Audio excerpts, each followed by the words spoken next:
먼저 사선의원으로 지금까지 의정활동을 할 수 있도록 해주신 아산 시민 여러분께 머리 숙여 깊은 감사를 드립니다. 또 원활한 의정활동을 할 수 있도록 직간접으로 도와주신 전국의 많은 지지, 지원 및 후원자 한 분 한 분께도 고마운 마음을 다시 새기지 않을 수 없습니다. 그 많은 은혜와 감사함에 크게 보답드리지 못한 현실에서 오늘은 무거운 마음으로 이 자리에 섰습니다. 어제 언론을 통해 공개된 소위 공천 배제 의원 기준인 컷오프 의원 대상 포함은 매우 안타깝기 짝이 없었습니다.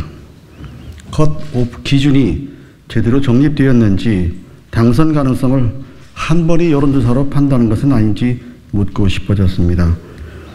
시스템 공천이라고 하는 틀 속에서 비롯된 지역 민의를 간과하는 과오가 남겨지지 않았으면 합니다. 또 현역 국회의원 여러 명에 관련된 내용을 직접 또는 사전 통보 없이 특정 언론에 의해 유출되고 표출되었다는 사실 자체가 정상 또는 정도는 아니었습니다.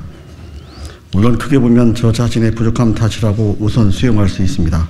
하지만 총선을 불과 얼마 앞두고 벌어진 이번 일은 저 개인이 아닌 지역 주민에 대한 정치적 모멸 행위이고 경선 기회조차 주지 않아 단수 공천할 경우 아산 및 충남 지역의 국민의힘 승리에 역행하는 행위라고 판단이 됩니다.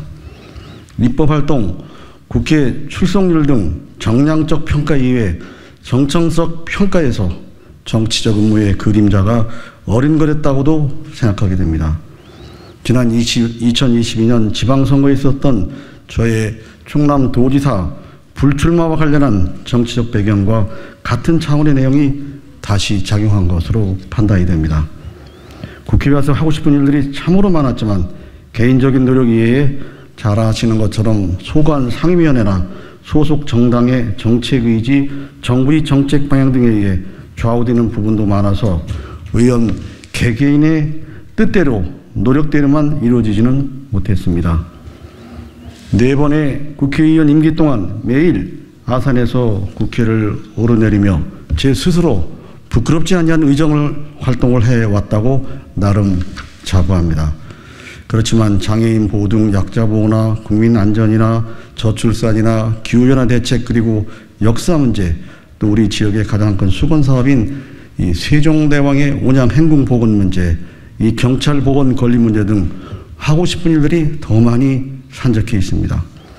그동안의 선거 준비 과정에서 자체 여론조사 분석 결과 22대 총선에서도 다시 입성할 수 있다는 기대감도 사실 있었습니다.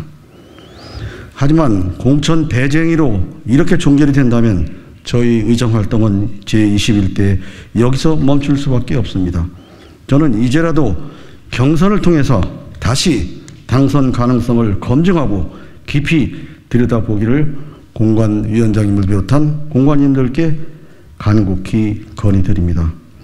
저의 앞으로의 진로에 대해서는 아산 시민과 당원, 지지자분들과 함께 충분히 협의하여 결정하도록 하겠습니다.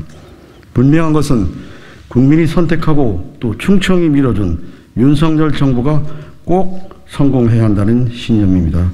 그 길이 우리 국민 모두가 소망하는 대한민국의 선진국과 선진사회로 나아가는 방향이기 때문입니다. 거듭 국회 의정활동을 할 수 있는 기회를 부여주신 아산 시민 여러분께 평생 갚을 수 없는 큰 은혜에 정중히 머리 숙여 감사와 경의의 뜻을 드립니다. 고맙고 또 고맙기만 합니다.